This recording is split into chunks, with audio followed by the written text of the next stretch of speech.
Esa es Medellín, la ciudad de la eterna primavera, la ciudad de las flores, la de las mujeres más bonitas. Son algunas de las cosas que dicen.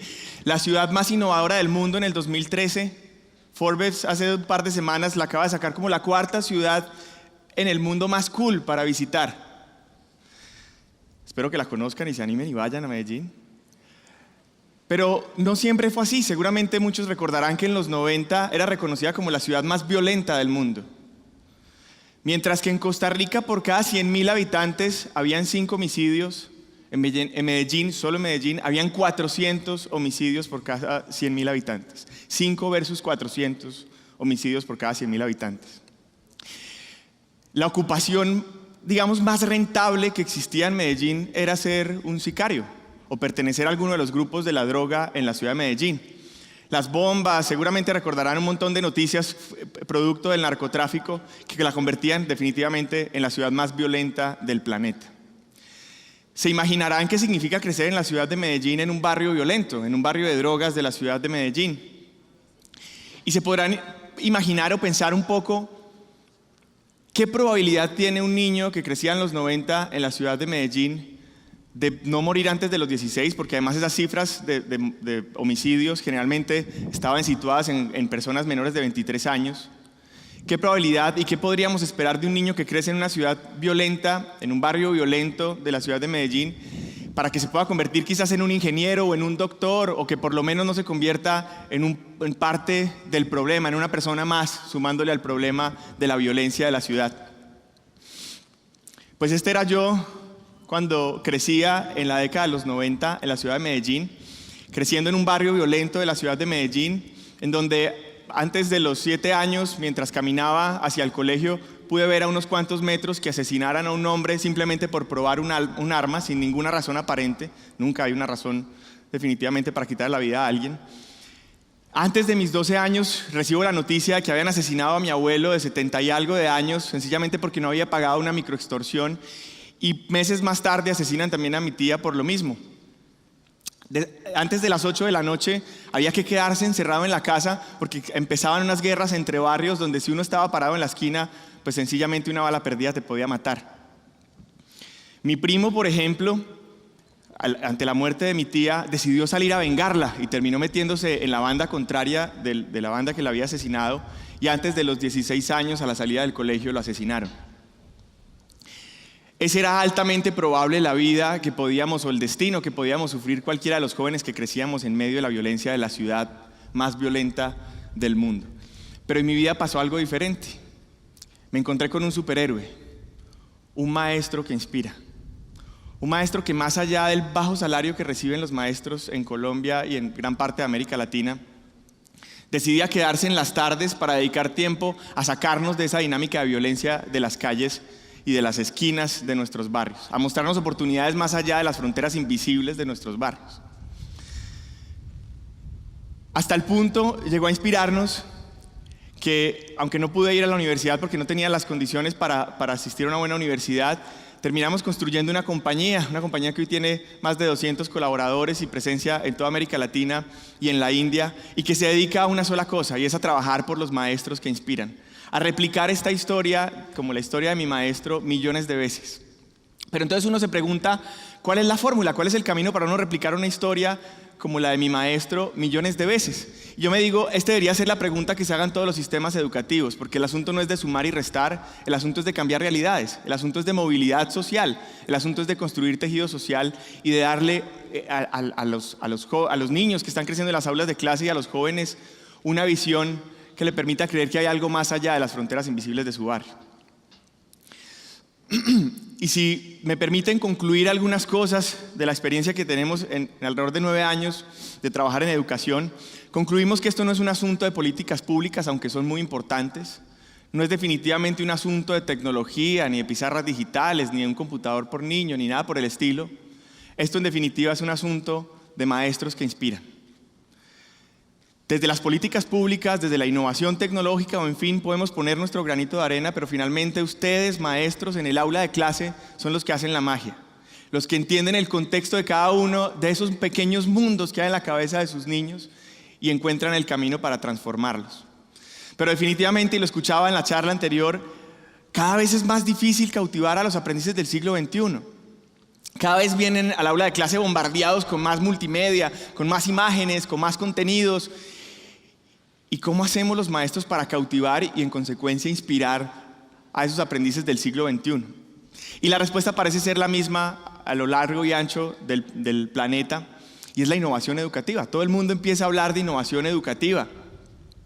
Se han invertido billones de dólares en América Latina todos los años en llevar tecnología a las aulas de clase. Hay algunas fotografías de lugares en donde hay robots que son capaces de sustituir al maestro dentro del aula de clase. Alguien decía por ahí, alguien que ha recorrido bastante en materia de tecnología en educación, y decía, es que si yo le pongo una computadora en las manos a un niño un mes, el niño va a aprender mucho más que un año entero enfrente de un maestro.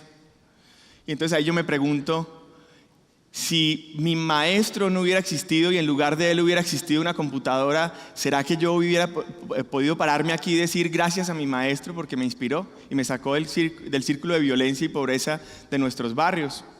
Seguramente no.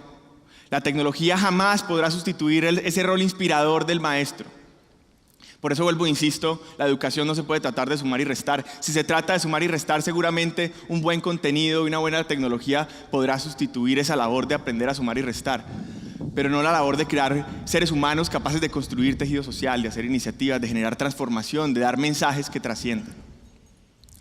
Así que en esa duda de entonces qué es innovación educativa, qué es tecnología, hicimos una investigación que llegó a una conclusión que publicamos en un portal que se llama maestrosqueinspiran.com, invitados a verlo.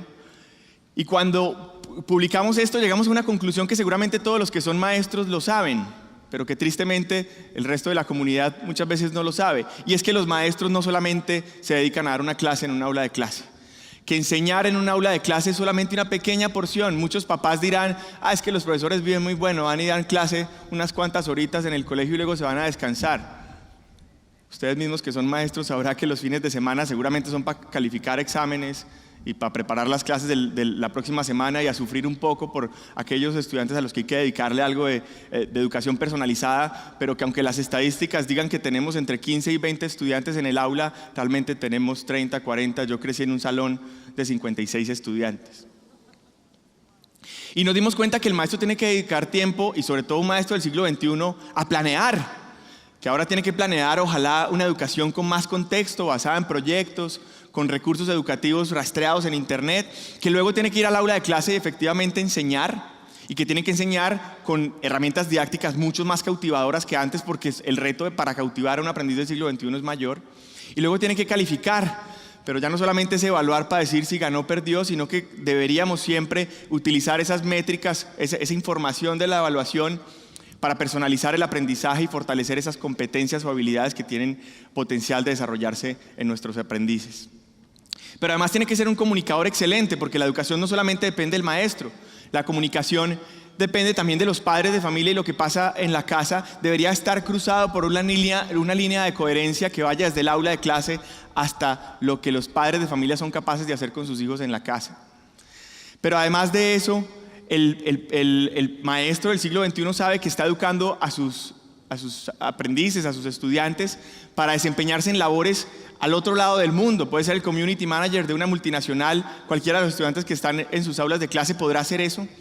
Y por eso va a competir con métodos de aprendizaje que utilizó otro maestro al otro lado del mundo, así que tiene que ser capaz de generar comunidades de práctica y aprender de las buenas prácticas y compartir sus buenas prácticas con otros maestros. Y además tiene que desarrollarse profesionalmente, porque resulta que ahora los problemas no solamente son los riesgos que los niños corren cuando salen a la calle, sino que ahora existe el cybergrooming, el cyberbullying y cuantas otras amenazas más que tenemos que estar preparados y preparar a nuestros niños para hacerlo. Así que los maestros del siglo XXI tienen que saber de neuropedagogía, tienen que saber de psicología positiva y tienen que ser bilingües, y ustedes como maestros tienen que estarse informando todos los días. Entonces, cuando va uno y mira las herramientas tecnológicas, se da cuenta que todo el esfuerzo en herramientas tecnológicas que se ha hecho se ha enfocado principalmente en herramientas para enseñar.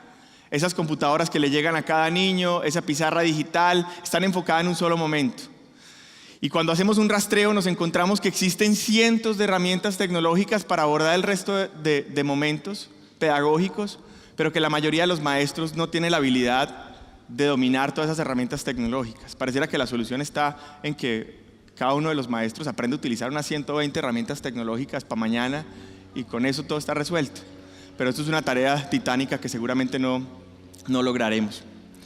Entonces nos dimos a la tarea de ver qué ha pasado en la historia y nos dimos cuenta que eso ya pasó. Algún momento decían que es que el ciudadano del siglo XXI tenía que ser capaz de escuchar música en MP3, tenía que ser capaz de comunicarse por un celular, tomar fotografías con una cámara digital, tenía que utilizar el GPS para ubicarse, pertenecer a una red social y navegar en internet.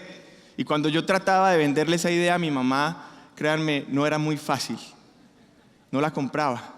Pero alguien alguna vez encontró la solución y dijo: lo que tenemos que hacer es colocar todo en un dispositivo que todo ciudadano pueda utilizar, y se inventó un smartphone y finalmente mi mamá es capaz de navegar en internet, está en Facebook, chatea por WhatsApp, toma fotografías, escucha música y finalmente se convirtió en una herramienta que sí transforma a ese ciudadano del siglo XXI. Entonces la pregunta ahí sería, y eso fue la pregunta que nos hicimos: ¿cuál es la herramienta tecnológica que debería existir para el maestro, para que esas cientos de herramientas tecnológicas que realmente debería utilizar el maestro, más allá de una pizarra digital, se convirtiera en una herramienta común?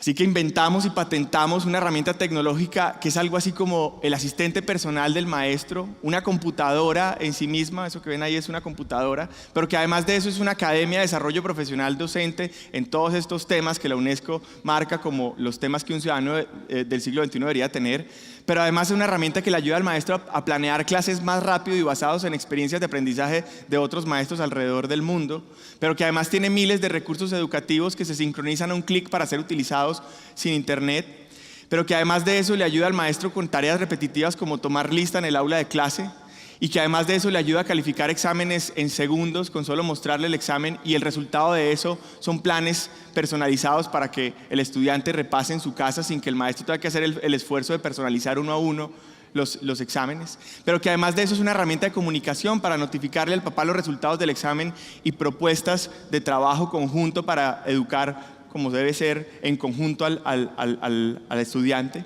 Pero también aumenta la experiencia en el aula de clase, porque ese aparatico también sirve para hacer realidad aumentada en el aula de clase y es capaz de convertir cualquier pared en una pizarra digital en cualquier lugar en el que nos encontremos, sin que la pizarra digital sea el fin del mundo, sino que simplemente sea ese instrumento para cautivar la atención de los aprendices. Y por último, rompe la barrera del acceso a internet, lleva internet donde no hay internet, crea una pequeña nube dentro del aula de clase. Esa clase que no está conectada, ahora está conectada y los niños pueden navegar en internet. A esto me dedico, a hacer tecnología para maestros, y con eso quiero concluir diciéndoles que hay personas pensando en los maestros que inspiran, hay compañías, hay personas pensando no en innovación de cómo hacer que el estudiante aprenda mejor sin el maestro, sino pensando en cómo potenciamos las habilidades de los maestros que inspiran para transformar sus aulas de clase con innovación. Hoy en la mañana estaba con la ministra visitando el colegio de la Carpio, y mi gran sorpresa fue que Costa Rica está llena de maestros que inspiran. Pura vida.